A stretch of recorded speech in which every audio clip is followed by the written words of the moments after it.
My parents refused to co-sign my modest student loan but happily co-signed my brother's six-figure luxury car loan. Years later he defaulted. The bank came for their house, and they begged me to bail them out. They had no idea I'd already met with the bank months ago when I discovered their predicament and made my own arrangements. The voicemail from my mother played. Again, her voice cracking with desperation. "Peyton, honey, we might lose the house. Can you call me back, please?" I deleted it with a swipe, just like I deleted the previous 4 messages.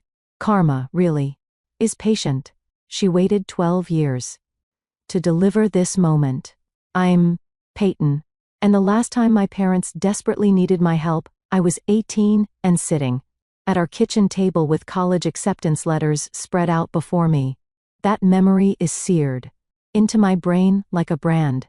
"Absolutely not," my father had said, pushing away the student loan paperwork I'd spent hours preparing. "We're not co-signing anything. You need to learn financial responsibility. Dad, it's only $20,000. I have scholarships covering most of it," I pleaded, my hands shaking. "The interest rate is incredible, and I've already mapped out how I'll pay it back." Mom hovered nearby, wringing her dish towel. "Honey, your father's right. What if something happens and you can't pay? We'd be on the hook." I remember staring at them, wondering if they could see my dreams crumbling. "I got into Stanford. This is my future. We're talking about, then find a way to fund it yourself," Dad said firmly. "That's what building character is about." 2 weeks later, I heard screaming from downstairs, not angry screaming, excited screaming. My brother, Kian, was jumping around the living room, dangling car keys. "You're the best parents ever," he shouted, hugging them both. I stood frozen on the stairs, watching Mom snap photos for Facebook. Dad was beaming, his arm around Kian's shoulder. "Son, that Audi R8 is going to turn heads at college.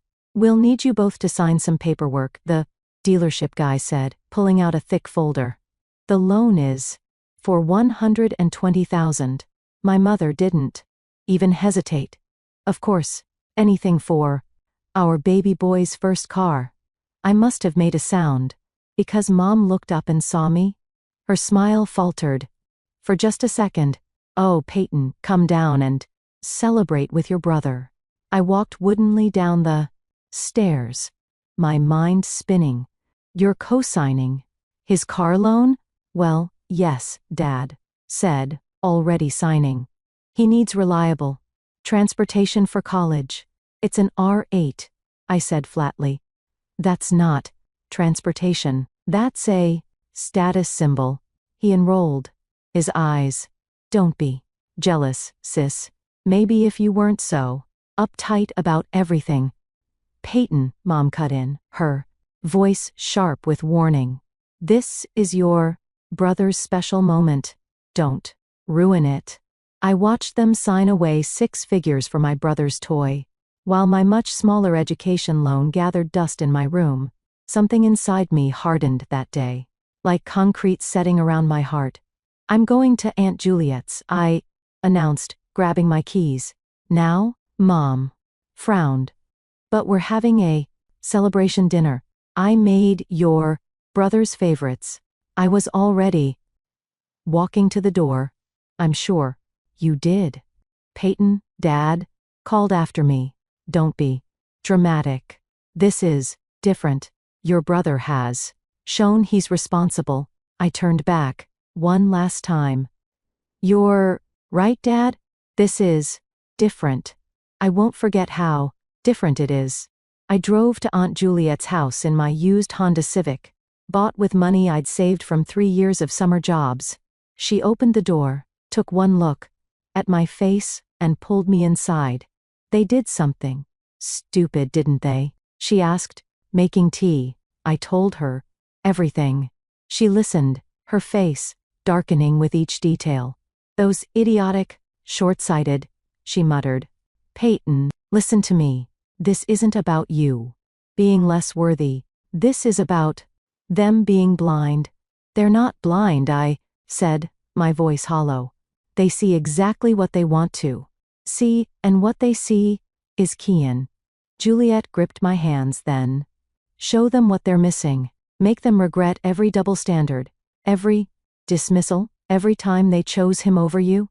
Success is the best revenge. I nodded slowly, something cold and determined settling in my chest. I'm never asking them for anything again ever. Good, she said firmly. Because you won't need to. Now 12 years later, I stare at my phone. As another voicemail notification pops up. Mom again? Probably. The universe has a twisted sense of humor. They're about to lose their house because they co-signed Kian's car loan, and now they want my help. I pick up my phone and dial, not my parents' number but my lawyer's.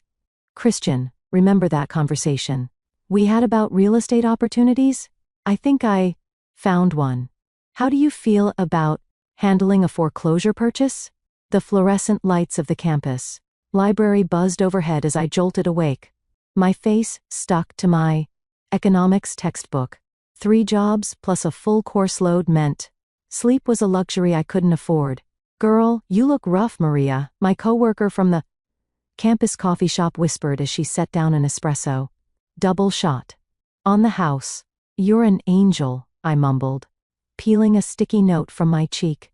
My phone buzzed. Another Instagram notification from Kian. I shouldn't have looked, but I did. There he was, posed against his R8 at some beach party. Caption: living my best life. Blessed. I'm sorry. Thankful. For parents. That's your brother? Maria peered over my shoulder. Damn. Must be nice. Must be, I echoed, closing the app and pulling up my scholarship applications. I had 17 pending and 32 rejection letters.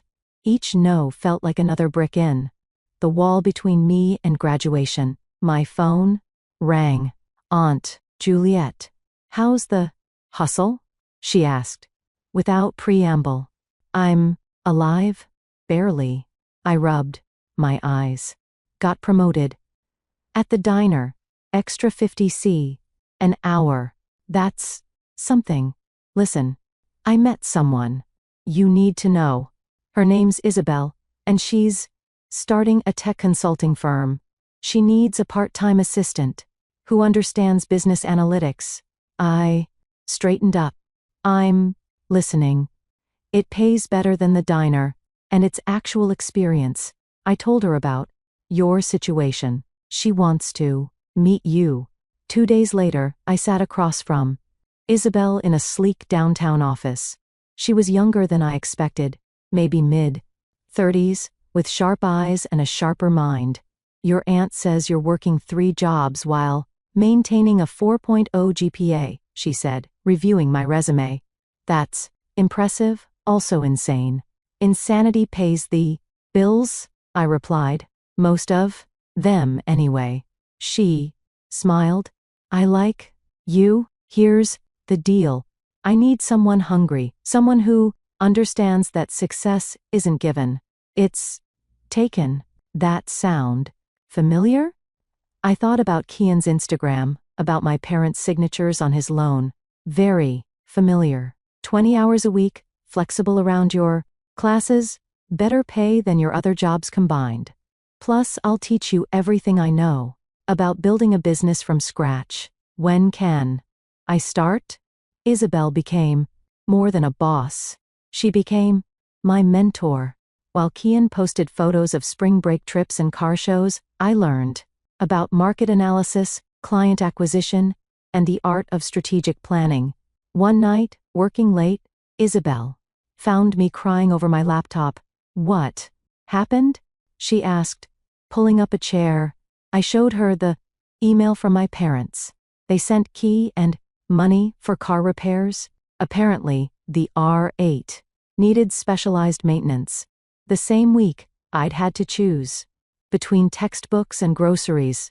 Your parents, Isabel said slowly, are investing in the wrong child. They don't see it that way.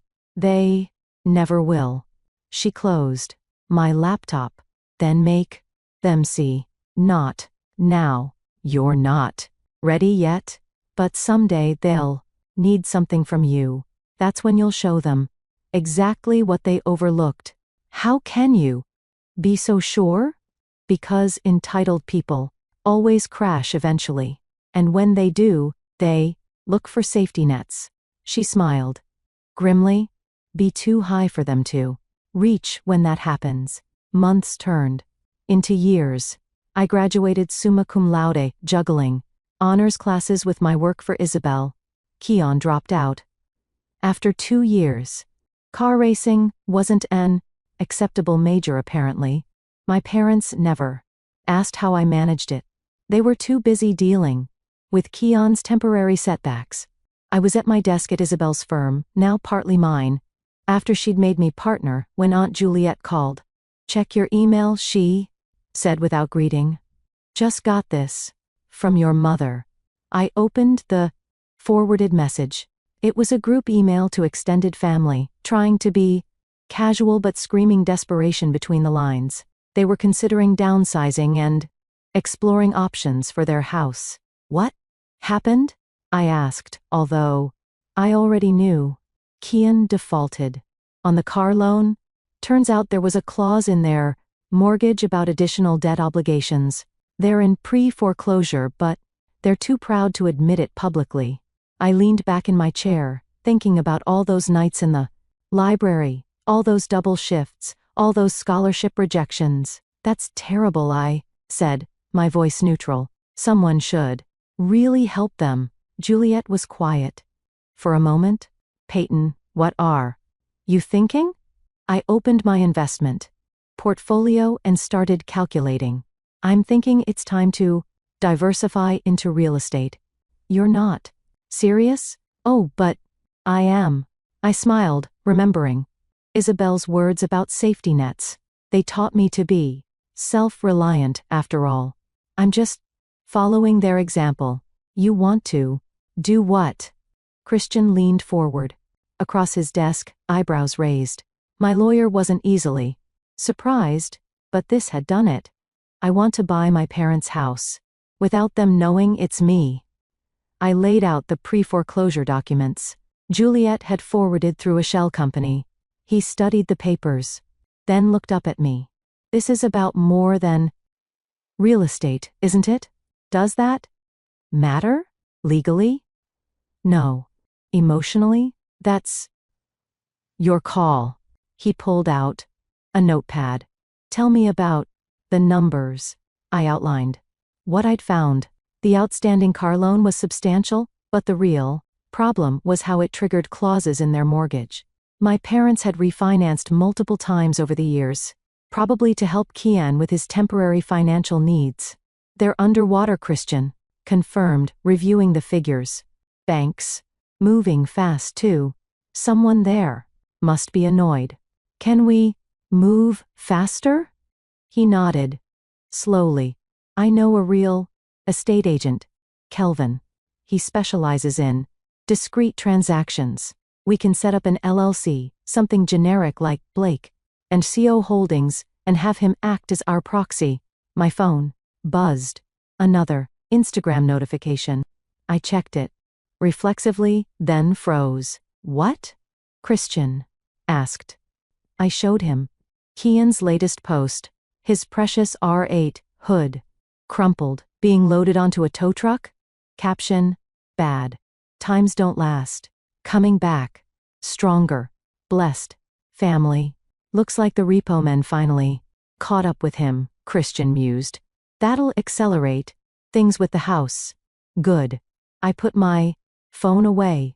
How quickly? Can we move? Give me 48 hours to set up the LLC. Then Kelvin can start negotiations with the bank. He paused. You know, once this is done, you'll be their landlord. Poetic, isn't it? Back at my office, Isabel was waiting. How'd it go? With Christian? It's happening. I sank into my chair. Am I crazy for doing this? She perched on my desk. Remember when you first started working for me? You were so hungry to learn to succeed. Meanwhile, your brother was joyriding in a car that cost more than your entire education. Hard to forget. Your parents created this situation. They chose favorites, played games with money, and now karma's calling. She squeezed my shoulder. You're just the collection agent. My phone rang. Mom. Again. This time I answered. Peyton, finally. I've been trying to reach you. I've been busy, Mom. Running a company takes time. Of course, honey. Listen. She hesitated. We're having some financial difficulties. Nothing serious, but your father and I might need to make some changes with the house. I kept my voice neutral. What kind of changes? Well, we might need to sell, unless. I mean, you're doing so well now. Are you asking me for money, Mom? Silence. Then we wouldn't ask if it wasn't important. Like, my education was important. Peyton, that's not fair.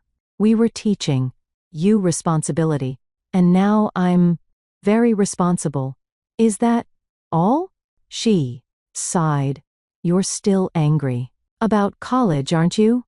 No, Mom, I'm not angry. I'm successful. Isn't that what you wanted? After hanging up, I called Kelvin.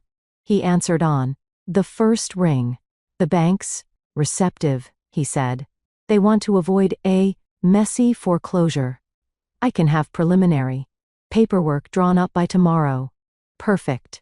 Remember, complete confidentiality. I know. The LLC's name will be the only thing they see. That night, Aunt Juliet came over with wine. We sat on my balcony, overlooking the city. Your mother called me, she said, crying about how ungrateful you are. I snorted. Of course, she did. She said you're punishing them for old decisions. No, I swirled my wine. I'm just letting those decisions play out. Juliet's phone chimed. She checked it and burst out laughing. What? She showed me Kian's newest post. Sometimes you need family more than pride. Thanks, Mom and Dad, for always having my back. Quark, blessed family. At new beginnings. He has no idea, does he? I mused that his blessed family is about to lose their house because of his car loan. None of them do. Juliet raised her glass to karma. To karma, I echoed, and to teaching responsibility. My phone lit up with an email from Christian, LLC. Established. Kelvin making initial offer tomorrow. You're officially in the landlord business? I smiled, remembering all those nights I laid awake wondering if I'd make rent while Kian slept soundly under our parents' roof. Don't worry, little brother, I murmured. You'll still have a roof over your head. It'll just be mine. I pulled into my parents' driveway on a Sunday afternoon, noting how the once pristine lawn had grown patchy and unkempt. The garage door was closed. No sign of Kian's precious 8 rands. Funny how things change. Mom opened the door. Before I could knock, Peyton. What a surprise. Her smile was too bright, too forced. We were just talking about you. The house smelled like her stress baking, cinnamon and desperation. Dad sat in his recliner, pretending to read the newspaper. He looked older, grayer. Just thought I'd check in, I said, settling onto the couch. See how everyone's doing? Oh, we're Mom's voice wavered. We're managing. Would you like some coffee? Sure. I watched her scurry to the kitchen, hands shaking slightly as she poured. Where's Kian? Dad's newspaper crinkled. He's between opportunities right now. That's one way to put it. A voice came from the stairs. Kian appeared, unshaven and wearing sweatpants. Hey, sis, looking fancy as usual. I smoothed my designer blazer, bought with My own money, earned through my own work. Looking comfortable. As usual, brother. Mom returned with coffee, hovering anxiously between us. Isn't this nice? All of us. Together? Super nice, Kian muttered. Almost like a family meeting. Speaking of which, he glanced at our parents. Dad, finally, lowered his newspaper. Peyton, honey, since you're here, there's something we should discuss. We're having some temporary difficulties. Mom jumped in. Just a small setback. Small? Kian laughed harshly. The bank's breathing down our necks, Mom. Stop sugarcoating it. I sipped my coffee. What happened? The economy, Dad said quickly. Market fluctuations. You know how it is. And the car, Kian added. That damn car. Mom shot him a warning look. It's just a perfect storm of circumstances, but we'll figure something out, God willing. Someone in the family will help save this house. I met her. Gaze steadily. Someone in the family?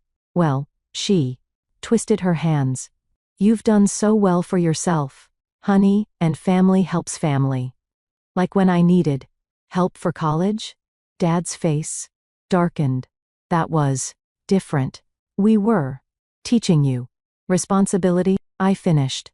I remember. How's that? Working out? Kian stood up. Look, I know I messed up. Okay? The car, the loan. I get it. I've been humbled.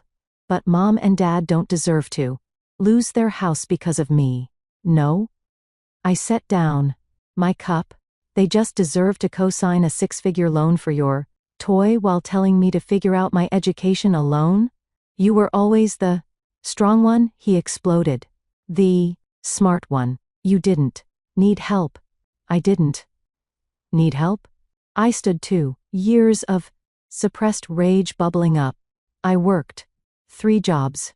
I lived on ramen. I cried myself to sleep wondering if I'd have to drop out. While you posted pictures of beach parties with your luxury car? Peyton, please. Mom stepped between us. What's done is done. We're just asking if you can help now. Help how? Exactly? What do you need? They exchanged glances. Dad cleared his throat. The bank, they're saying we have 6 weeks unless we can come up with the money. How much? More glances. Finally, Dad named a figure that made Mom wince. I pulled out my phone, made a show of checking my accounts. That's a lot. We know it's asking much, Mom said quickly, but we could set up a payment plan. Once Kian finds a new job, I've got prospects, Kian interrupted. Solid ones, like the last 5. Solid prospects? I asked. Sweetly. Dad stood up. If you're just here to judge us, no. I smiled. I'm here to help. I'll write you a check right now. Their faces lit up. Until I named the amount. That's not nearly enough, Mom said carefully. It's for a good lawyer, I replied, writing the check. You'll need one. Peyton, Dad's voice rose. This isn't a joke. No. It's not. It's a lesson in responsibility. I gathered my things. Call it karma, if you like. So, that's it? Kian called. After me. You're just going to let them lose everything? I paused at the door thinking about the LLC paperwork. Sitting on Christian's desk, about the wheels already in motion. Don't worry, I said softly. Everything's going exactly where it needs to go. Mom started crying as I left. Dad just stared out the window.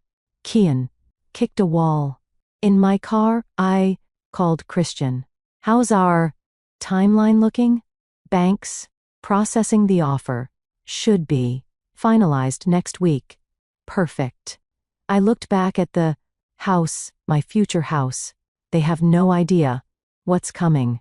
That's the point, isn't it? I started. The engine. That's exactly the point. The bank's formal notice arrived on my desk via courier, crisp, official, and deliciously final. Through my LLC, I now own their mortgage. In 6 weeks, I'd own their house, my office. Phone lit up. Mom's number. Peyton? Her voice was raw. Have you checked your mail today? I'm at work, Mom. Why? We got a letter from the bank. She sniffled. They're moving forward with foreclosure. 6 weeks. I examined my manicure, the one I'd paid for myself, like everything else in my life. That sounds serious. It's more than serious. We'll be homeless. Her composure cracked. Please, honey, we know you're doing well now. We wouldn't ask unless we had to. Like I wouldn't have asked for help unless I had to. Silence. Then how long are you going to punish us for that? I'm not punishing anyone. I'm just letting you experience the value of self-reliance. We're your parents. Exactly. And parents are supposed to help their children. Funny how that only worked one way in our family. She started crying harder. I ended the call and buzzed my assistant. Hold all calls from my family, please. An hour later, Isabel walked in. Your brother's in the lobby. What? Security called up. He's demanding to see you. I sighed. Send him up. Kian burst in looking worse than before, unshaven, dark, circles under his eyes, wearing the same sweatpants. You have to help them, he said without preamble. I don't have to do anything. They're going to lose everything. He paced my office, their home, their dignity, like I almost lost my education. That was different. I was young, stupid, and I wasn't. I stood up. I was 18. Kian, I had dreams, but my dreams didn't matter because they weren't wrapped in a shiny Audi bow. He slumped into a chair. I know I messed up. The car, the loan, I should have been more responsible. Yes, you should have. But they shouldn't have enabled you. So this is revenge, making them suffer because they spoiled me? No. I walked to my window overlooking the city I'd conquered without their help. This is consequences. They made their choices. Now they get to live with them. They're broke, Peyton. They'll have nowhere to go. I turned back. There's always somewhere to go. I managed, didn't I? He stood up desperate now. What do you want? An apology? Fine. I'm sorry. We all are. I don't want anything from you. Not anymore. Security escorted him out. I called Christian. Your brother just left my office, he said before I could speak. Tried to convince me to talk sense into you. And I told him I only talk business sense. Speaking of which, Kelvin's finalizing the paperwork. Once the 6 weeks are up, the house is yours. I smiled. Any way to speed that up? Could push for immediate possession. If they're in breach of other terms, want me to look? No. Let them sweat it out. That evening, Aunt Juliet brought takeout to my apartment. Your mother called. Me crying again. Of course, she did. I poured wine. Let me guess. I'm being cruel and unreasonable? Actually, she said. Something interesting. Juliet took a sip. She said she never realized how much it must have hurt you watching them help key in while denying you. Bit late for that revelation. Maybe.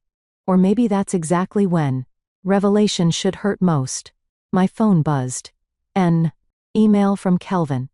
The bank had approved our accelerated timeline. 4 weeks, not 6. They're going to hate me, I said quietly. No. Juliet took my hand. They're going to respect you. Finally, by taking their house, by showing them exactly who they underestimated. She squeezed my fingers. You're not taking their house, Peyton.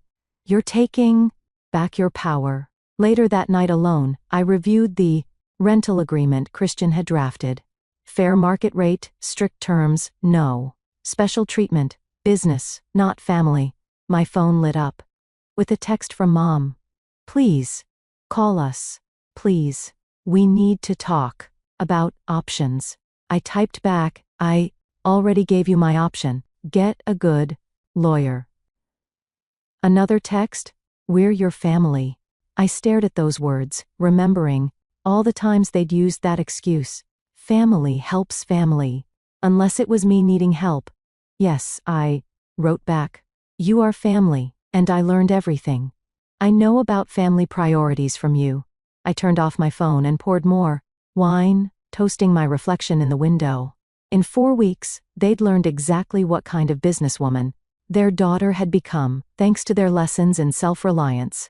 Blake & Co. Holdings, Dad's voice cracked over the phone. Who are they? Why are they buying our mortgage? I leaned back in my office chair, savoring the moment. Maybe you should ask your lawyer. We can't afford a lawyer. That's the whole point.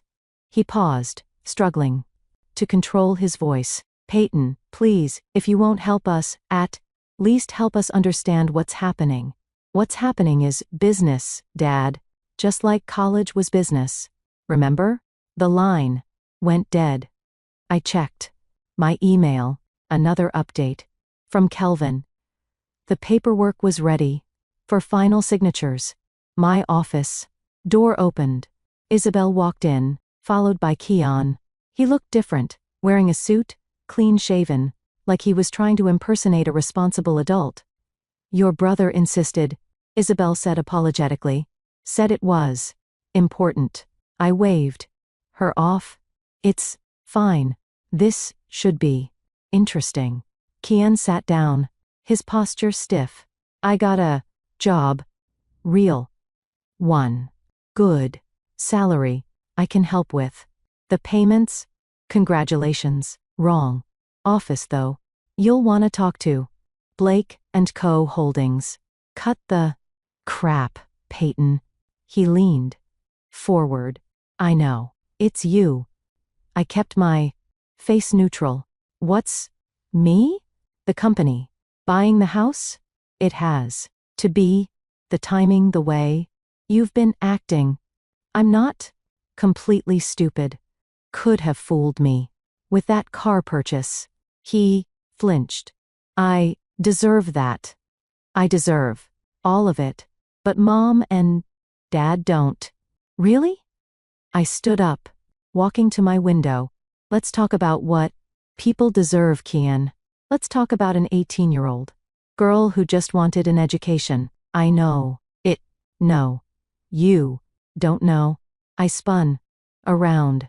You don't know what it's like to work 3 jobs while studying, to skip meals, to buy textbooks, to watch your brother post pictures of beach parties while you're serving coffee to your classmates. You're right. He stood too. I was spoiled, entitled. Everything you say, but I've been humbled. The car's gone. My credit's ruined. I'm starting over. How nice. For you, I never got to start. In the first place, they thought you were stronger than me. His voice broke. They always said, why can't you be more like Peyton? She's so responsible, so capable. I laughed bitterly. They made me capable by giving me no choice, and now you're giving them no choice. Wrong. I walked back to my desk. I'm giving them exactly what they gave me, the opportunity to stand on their own, by taking their house, by buying their house legally through proper channels. Very responsible of me, don't you think? He slumped back into the chair. What are you going to do? Evict them? No. I pulled out the Rental agreement? I'm going to be their landlord. He stared at the papers. You're going to make our parents pay rent to their own daughter? Poetic, isn't it? It's cruel. Crueler than watching your parents sign away 6 figures for your toy while refusing a fraction of that for your sister's education. Silence filled the office. Finally, Kian spoke quietly. I never thanked you. For what? For not telling them about the times I asked you for money? After the car got repossessed, when I was really desperate. I didn't do it for you. I know. You did it because you're better than us, better than me. He stood up. You won, Peyton. You proved everyone wrong. Isn't that enough? This isn't about winning. Then what is it about? I thought about all the nights I laid awake, wondering if I'd make it through another semester, about Mom's Facebook post praising Kian's adventures while ignoring my achievements, about Dad's proud smile as he signed that car loan. It's about balance, I said finally. Everything evens out eventually. My phone buzzed. A text from Christian. Final paperwork ready. We can close tomorrow. Tell them whatever you want, I told Kian, or tell them nothing. Either way, in 24 hours, I'll own the house. He walked to the door, then turned back. You know, what's ironic? They always said, you do great things. They just never thought those things would happen to them. After he left, I called Christian. Is everything ready? Just need your signature. Sure you want to do this? I thought about Mom's tears, Dad's anger, Kian's plea, about karma and consequences, and long-awaited justice. Yes, I said firmly. It's time they learned what real responsibility feels like. The bank's letter arrived at my parents' house on a Tuesday morning. I knew because I'd arranged the timing myself. At 2 p.m., I pulled into their driveway, rental agreement in my briefcase, just as Mom rushed out the front door. Did you see this? She waved the letter frantically. Some company called Blake and Company Holdings bought our mortgage. They're taking the house. Let me see. I took the letter, pretending to read it carefully. Dad appeared in the doorway, his face ashen. We tried calling the bank, he said. They won't tell us anything, except that the sale is final. Maybe we should go inside, I suggested. Talk about this properly. They followed me into the living room, the room where they'd once celebrated Kian's car loan. Fitting. There has to be something we can do, Mom said, pacing. Maybe we can appeal to this company, explain our situation. I'm sure Blake & Co. Holdings would be interested in hearing your explanation, I said, opening my briefcase. In fact, I have their final decision right here. Dad frowned. What do you mean? I pulled out the paperwork, letting them see the company letterhead. Their eyes moved from the papers to my face, comprehension dawning slowly. No, Mom whispered. It can't be. Blake & Co. Holdings, I said clearly, is my company. Dad sank into his recliner. You bought our mortgage? I bought the house? I laid out the rental agreement, and now I'm offering you a chance to stay as tenants. Mom started crying. Our own daughter. How could you? How could I?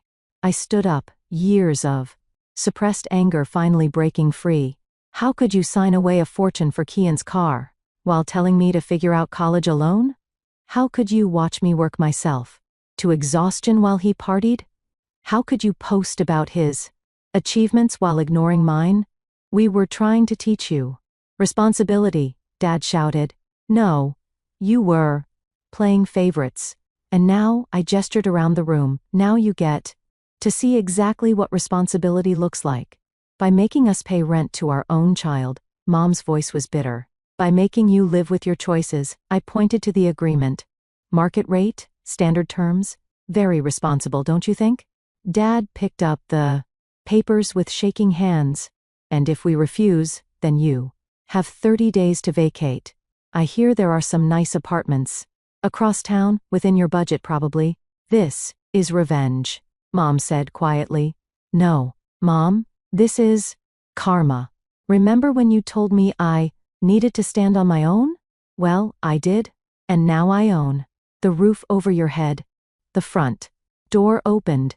Kian walked in, stopping short when he saw us. It's done? He asked. I nodded. Your parents were just reviewing their rental agreement. He looked at the papers, then at our parents.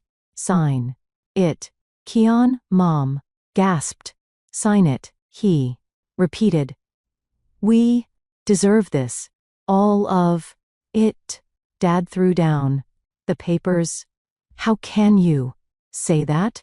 We gave you everything. Exactly, Keen shouted. You gave me everything and her nothing. And look what happened. She succeeded despite you, while I failed because of you. Silence fell. Mom sank onto the couch, tears streaming down her face.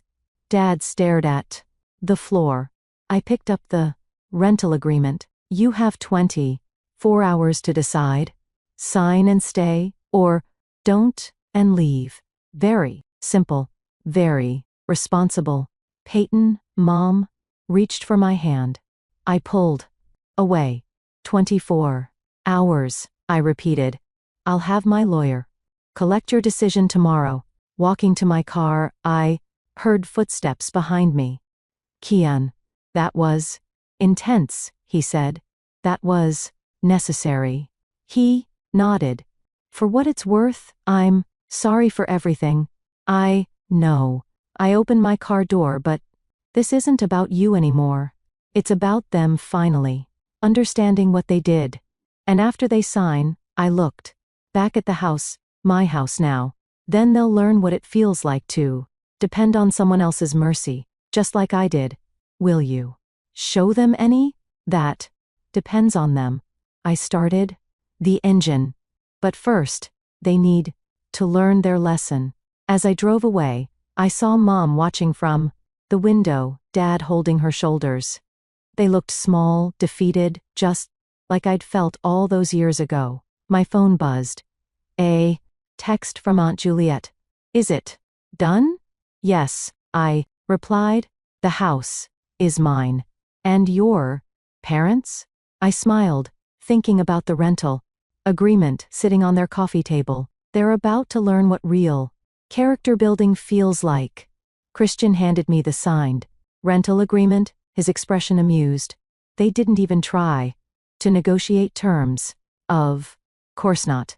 I traced my parents' signatures. They finally understand. They're not in control anymore. My phone buzzed. Aunt Juliet. They're moving Kian's things into the garage apartment, she reported. Your mother's been crying all morning. Good. Let them feel it. That evening I drove to the house, my house, for the first official rent collection. Mom answered the door, her eyes red but her spine straight. Come in, she said quietly. Your father's getting the check. The living room felt different. Family photos had been taken down, leaving pale rectangles on the walls. The space felt hollow like their pride. Dad emerged from his study, envelope in hand. Here. He tried to sound businesslike, but his voice cracked. First month's rent. As agreed, I took the envelope without opening it. Thank you. Very responsible. Is this how it's going to be? Mom asked. Cold business transactions. Between mother and daughter? No. I settled onto the couch. This is where you both sit down and finally hear what I have to say. They exchanged glances, then sat. For 18 years, I began. I watched you pour everything into Kian while treating me like an afterthought. When I needed you most, you chose to teach me a lesson instead of helping me. But here's what you really taught me. I pulled out my phone, showing them my company's latest valuation. Their eyes widened. You taught me that I couldn't count on anyone but myself, that family support was conditional on being the favorite child, that my dreams mattered less than Kian's toys. We never meant, Mom started. Let her finish, Dad said softly. So I built this, I continued. Every dollar, every deal, every success, I did it alone. And now, I gestured around the room. Now you get to experience exactly what that feels like. By becoming our landlord, Mom's voice was bitter. By showing you what real parental support looks like. I pulled out another document. This is a trust agreement. Every rent payment you make goes into an education fund. For Kian's future kids or yours, if you ever have more. They stared at me.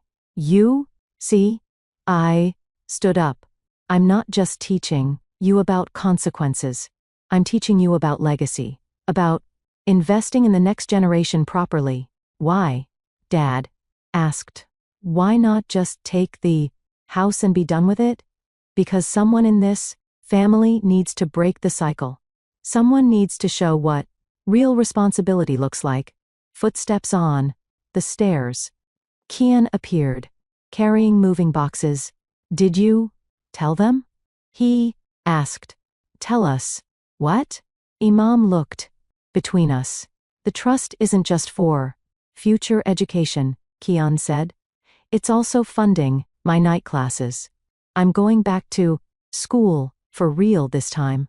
Dad's hands trembled. Peyton, we were wrong about everything. I know. I walked to the window looking out at the driveway where Kian's R8 used to gleam, but admitting it isn't enough.